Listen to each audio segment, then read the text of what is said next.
నిన్న సుమారు సాయంత్రం 7 గంటలకు మాదాపూర్ పోలీస్ స్టేషన్ వాళ్ళు ఫోన్ చేసి మీ మీద కేసు నమోదు చేయడం అయింది,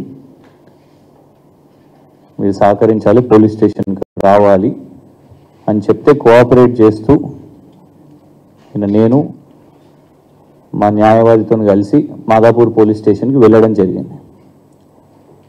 మాదాపూర్ పోలీస్ స్టేషన్ వెళ్ళిన తర్వాత మరి టీపీసీసీ వర్కింగ్ ప్రెసిడెంట్ మరియు శాసన మండలి సభ్యుడైన మహేష్ కుమార్ గౌడ్ గారి ఫిర్యాదు మేరకు మీ మీద కేసు నమోదు చేస్తున్నాము, 41 CRPC నోటీస్ ఇస్తున్నాం మీకు అని. సరే అదేంటిది, అది ఏం పోస్టు అని అడగడం జరిగింది. అయితే ఇందులో 2 విషయాలు ఉన్నాయి. ఆ పోస్టు మీద నేను కన్ఫెస్ చేసినాను, అవును ఆ పోస్ట్ నేనే పెట్టడం జరిగింది, దాన్ని డిలీట్ కూడా చేయము, ఎందుకంటే ఇది మా ఆర్గ్యుమెంట్ కాబట్టి. అండ్ దాన్ని చెప్పింది కూడా మేం కాదు, మాట్లాడింది మేం కాదు, కాంగ్రెస్ నాయకులు, మొన్నటి వరకు కాంగ్రెస్ కోసం ప్రచారం చేస్తున్న యూట్యూబ్ జర్నలిస్టులే చెప్పారు కాబట్టి ఆ ఆరోపణనే మేము చేయడం జరిగింది, ట్వీట్ చేయడం జరిగింది. చిత్రపురి కాలనీలో ఈ దొంగలు బ్రోకర్లు చేసిన వ్యవహారం ఇదంతా వేల కోట్ల రూపాయలకు సంబంధించిన అవినీతి. ఇది 3000 కోట్ల చిత్రపురి కాలనీలో ఈ దొంగలు బ్రోకర్లు ఒకరేమో యూట్యూబ్ జర్నలిస్ట్, వ్యవహారం ఇదంతా వేల కోట్ల రూపాయలకు సంబంధించిన అవినీతి. ఇది ఈయనేమో మొన్న కాంగ్రెస్ నుంచి ఎమ్మెల్యేగా పోటీ చేసిన ఫిరోజ్ ఖాన్ గారు 3000 కోట్ల చిత్రపురి సొసైటీలో భూదందా జరిగింది, అవినీతి జరిగింది అని వేసిన ఆరోపణ వారిదే. దాన్ని మీకు చూపెట్టిందే యాజ్ ఇట్ ఈస్ సోషల్ మీడియాలో పోస్ట్ చేసినాం, ఇప్పటి వరకు కూడా డిలీట్ చేయలేదు, దాన్ని డిలీట్ చేయబోము కూడా. ఎందుకంటే మాట్లాడింది నీ కాంగ్రెస్ పార్టీ లీడరు, మీరు ప్రమోట్ చేసిన యూట్యూబ్ జర్నలిస్టు, మరియు మీరు దానికోసం ఇవాళ ఇవ్వండి ఈ కేసు నమోదు చేస్తున్నట్టు నిన్న ఇచ్చిన 41 CRPC నోటీస్ సంతకం చేసినాను. కానీ ఎక్కడ కూడా నా పోలీసు వాళ్ళు నా మొబైల్ ఫోన్ని సీజ్ చేసినట్టు ఇందులో మెన్షన్ కూడా చేయలేదు. నిన్న అక్కడికి వెళ్ళిన తర్వాత కోఆపరేట్ చేసిన తర్వాత మొబైల్ ఫోన్ను జప్తు చేయడం జరిగింది. దానికి సంబంధించిన పాస్వర్డ్లు కూడా వాళ్ళు బలవంతంగా అడిగి తీసుకోవడం జరిగింది.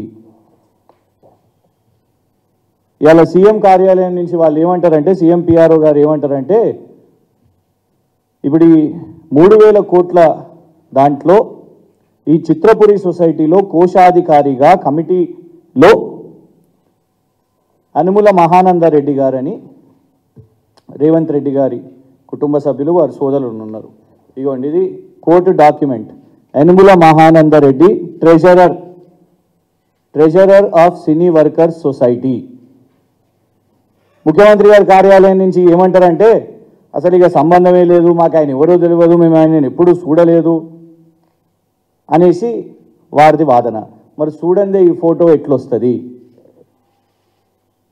మీకు అసలు పరిచయమే లేకపోతే, ఆయనను ఎప్పుడు కలవనే పోతే, అసలు మీకు ఆయన ఎవరో తెలియకపోతే మేము ఛాలెంజ్ చేస్తున్నాం, వస్తారా రేవంత్ రెడ్డి గారు కోర్టుకి ఈ ఫోటోను ప్రూవ్ చేస్తారా?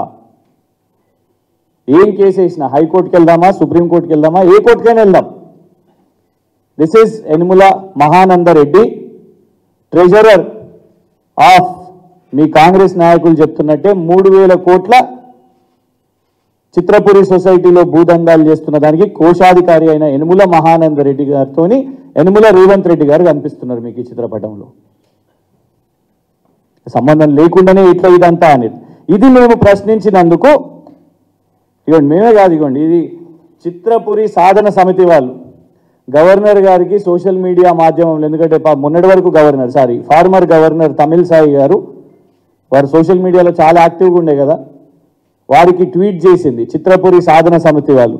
3,000 కోట్ల కుంభకోణం చిత్రపురిలో ఉంది, ఫలానా కేసులు కూడా మేము చిత్రపురి సొసైటీ మీద మేము కేసులు వేసినామని ఆ సెక్షన్స్ కూడా ఇందులో మీకు మెన్షన్ చేసి ఉన్నాయి. మేము దీన్ని ప్రశ్నించినందుక ఇవాళ మీరు మా మీద కేసేసి మా ఫోనును జప్తు చేయడానికి కారణం ఇదా? ఎందుకంటే రేవంత్ రెడ్డి గారు ఒకవేళ నిజంగానే ఫోన్లే జప్తు చేయాలని అనుకుంటే ఫస్ట్ అసలు ఫోన్ ఉండొద్దంటే రేవంత్ రెడ్డి గారి దగ్గర ఫోన్ ఉండొద్దు. అప్పట్లో మీరు గమనిస్తే బయోడైవర్సిటీ ఫ్లైఓవర్ మీద అక్కడ ఒక యాక్సిడెంట్ అయితే ఆయన పేరు ఇంటి పేరు కల్వకుంట్ల అని ఉన్నందుకు దాన్ని ముడిపెట్టి ఇక ప్రచారమే ప్రచారం కాంగ్రెస్ వాళ్ళు మొత్తం కూడా వీరు కేటీఆర్ గారు బంధువు, కేసీఆర్ గారు బంధువు అని. ఏమైంది? కేవలం అది ఒకటే కాదు, సెక్రటేరియట్ కింద నిజాం నగలున్నాయి, వజ్రాలున్నాయి, వాటిని అన్నిటిని కూడా దోచుకుంటున్నారు అని రేవంత్ రెడ్డి గారు ఆరోపణ చేసిర్రు అప్పట్లో. అయ్యోండి హైకోర్టు చెప్పింది, Telangana high court dismisses rumours of treasure trove in old secretariat building. ఎందుకంటే రేవంత్ రెడ్డి గారి ఆరోపణలకు ప్రచారం దొరుకుతుంది. ఇవ్వండి, Revanth Reddy alleges illegal treasure hunt at secretariat. మరి దీనికోసం గతంలో మా ప్రభుత్వం ఉన్నప్పుడు రేవంత్ రెడ్డి గారు ఫోన్ సీజ్ చేసిరా? ఎవరిదైనా ఫోన్ సీజ్ చేసినా మా దునియా ఫేక్ న్యూస్లు, దుష్ప్రచారాలు. ఇగోండి 10,000 కోట్ల కోవిడ్ కాంట్రాక్ట్ డ్రగ్ కేటీఆర్ గారి బావమరిదికి అని రేవంత్ రెడ్డి గారి స్టేట్మెంట్. అందరికి తెలిసి ఎవరికి వచ్చిందో కోవిడ్ కాంట్రాక్ట్ డ్రగ్ ఎవరు చేసిర్రండి? సీరం ఇన్స్టిట్యూట్ వాళ్ళు చేసిర్రు, భారత్ బయోటెక్ వాళ్ళు చేసిర్రు.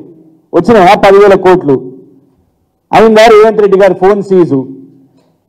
అయిందా దీనికోసం కేసు?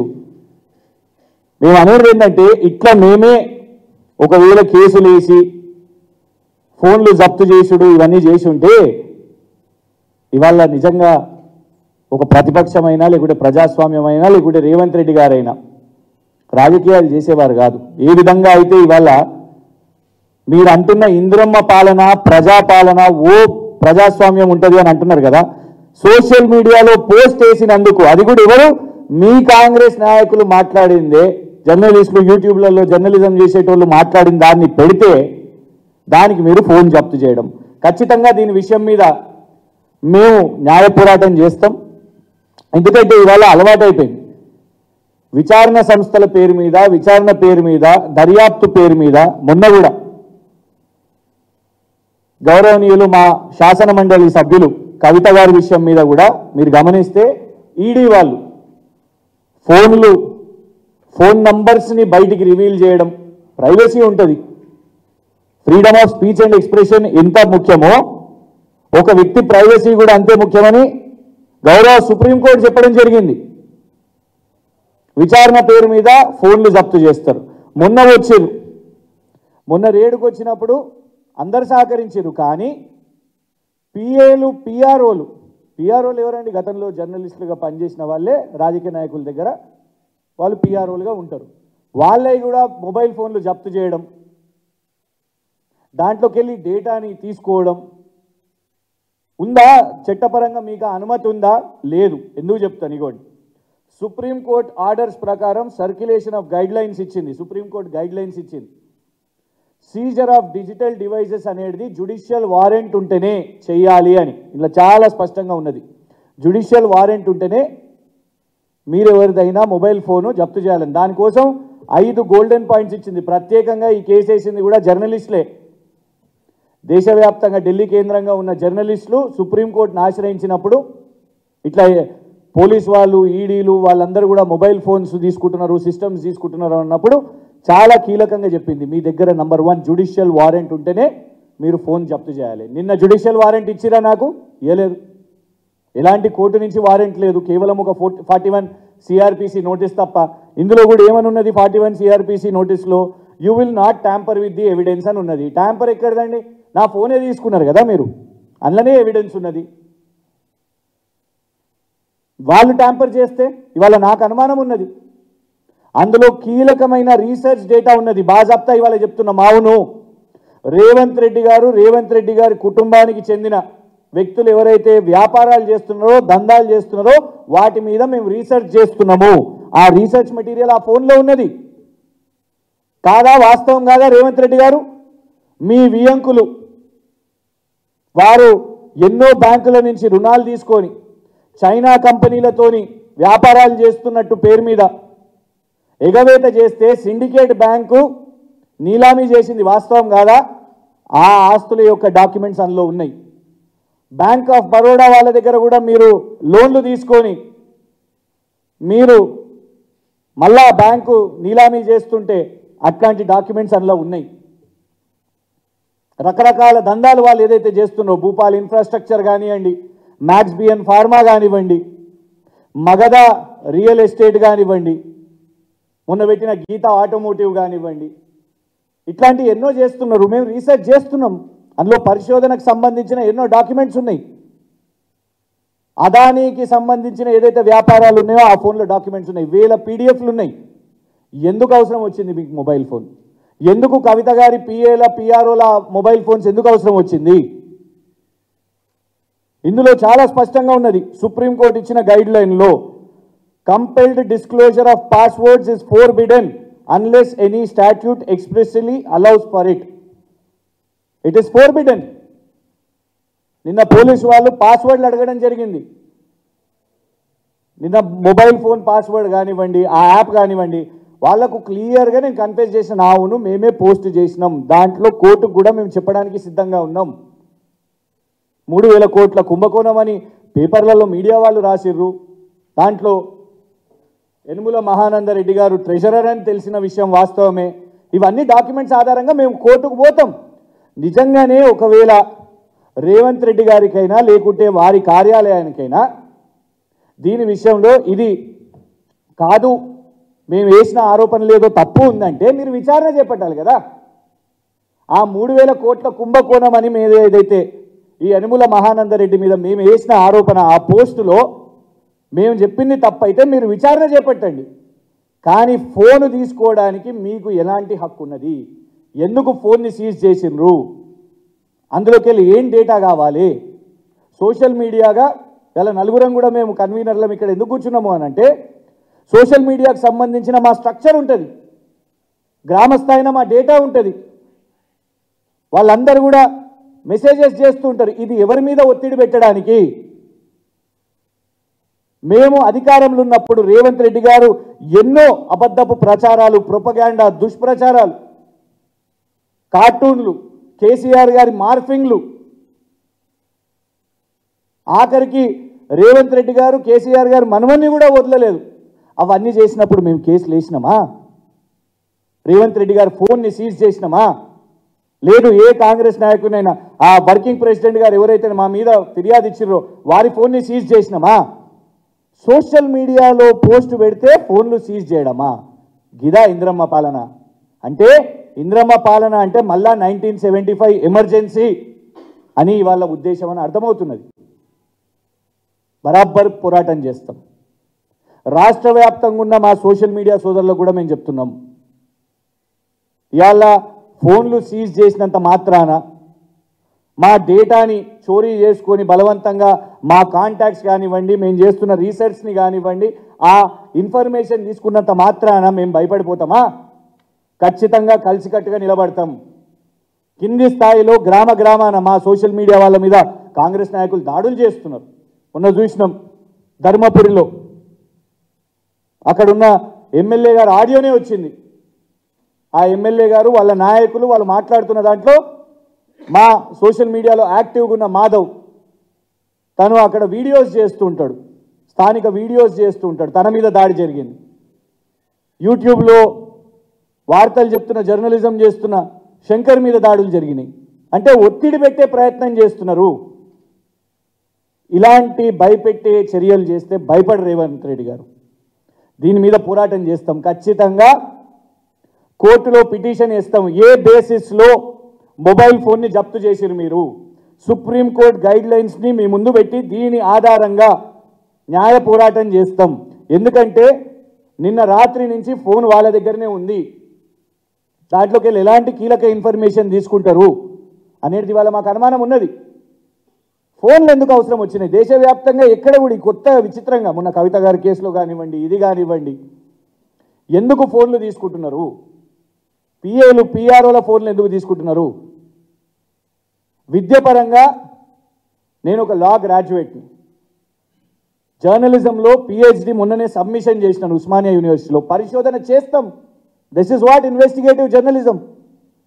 ఎన్నో తీసినాం, ఎన్నో విషయాలు తీసినాం. అదానికి ఎట్లా బయ్యారం కట్టబెట్టిర్రో రీసెర్చ్ చేసి చూసినాం. ఆ డాక్యుమెంట్స్ అందులోనే ఉన్నాయి. ఆ ఫోన్ ఎందుకు అవసరం వచ్చింది రేవంత్ రెడ్డి గారు మీ ప్రభుత్వానికి? ఎంత జల్దీ అయితే మా డిమాండ్ ఏంటిదంటే తక్షణమే ఆ ఫోనుని కోర్టులో డిపాజిట్ చేయాలి. అది రేవంత్ రెడ్డి గారి పోలీస్ దగ్గర ఉంటే సురక్షితంగా ఉండదు. మాకు పూర్తి అనుమానాలు ఉన్నాయి. రాష్ట్ర వ్యాప్తంగా ఉన్న మా బేస్ కానివ్వండి, మా గ్రామస్థాయి కమిటీలు కానివ్వండి, గ్రూపులు కానివ్వండి, అవన్నీ చూడడానికే ఈ ఫోన్ అసలు నిజంగానే ఇంకా మాదాపూర్ పిఎస్లు ఉందా, రేవంత్ రెడ్డి గారి దగ్గర చేరిందా అనేది మాకు ఒక అనుమానం ఉన్నది. దయచేసి పోలీసులను కూడా మేము కోరుతున్నాం, రేవంత్ రెడ్డి గారు చేస్తున్న రాజకీయంలో మధ్యలో మీరు పావులుగా మారకండి. అధికారం శాశ్వతం కాదు. మీరు ఏ విధంగా వచ్చిన 100 రోజుల్లోపే మీరు ఈ విధంగా చేస్తుంటే కరెక్ట్గా ఉండదు. మేము ఇలా చేయలేదు. ఒక్క పేరు చెప్పండి ఎవరిదన్నా ఇట్లా ఫోన్లు. అరే యూట్యూబ్లను పెట్టేసి మా మీద ఎన్ని అబాండాలు బూతులు తిట్టినా కూడా, ఏనాడు ఎక్స్టార్షన్లకు చేసినా కూడా ఏనాడు ఎవరి ఫోన్ సీజ్ కాలేదు. ఇదా మీరు చెప్తున్న ప్రజాస్వామ్యం? దీని మీద త్వరలో ఇమీడియట్గా ఈ అన్ని బేసిస్గా ఒక ఆల్రెడీ నిన్న లీగల్ టీంతోనే వెళ్ళడం జరిగింది. దీని మీద న్యాయ పోరాటం చేస్తాం. సుప్రీంకోర్టు అయినా పర్లేదు, హైకోర్టు అయినా పర్లేదు, డెఫినెట్గా దీని మీద పిటిషన్ చేసి, ఎందుకంటే మొబైల్ ఫోన్ వాళ్ళ దగ్గరనే ఉన్నది, అందులో కీలకంగా డేటా ఉన్నాయి, లాక్ చేసినాను. అయినా కూడా వాళ్ళు దాని పాస్కోడ్స్ అవన్నీ కూడా అడిగారు. కాబట్టి డెఫినెట్గా వాళ్ళు చేసిన దాంట్లో ఎక్కడ కూడా ఇన్ టెక్స్ట్ వాళ్ళు తీసుకోలేదు దట్ నా మొబైల్ ఫోన్ని సీజ్ చేసిండ్రు అనేది ఎక్కడ కూడా మాతో రాపించుకోలేదు. కాబట్టి ఖచ్చితంగా దీని మీద లీగల్ రెమెడీస్ విషయంగా లీగల్ కేసు ముందుకు పోతుంది. Thank you.